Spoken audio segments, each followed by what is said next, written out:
Natwigishije mutubwira ko ibintu ari amahoro, natwe tuguma mu munyenga w'ibintu n'amahoro.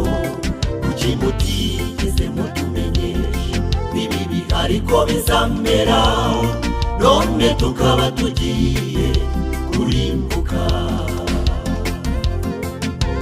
Natwigishije mutubwira ko ibintu ari amahoro, natwe tuguma mu munyenga w'ibintu n'amahoro.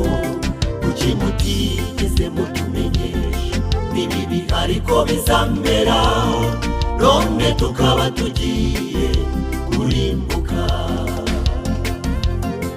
Igihe Yesu azahaguruka ku ntebe ye y'imbabazi, imitima ya benshi izagira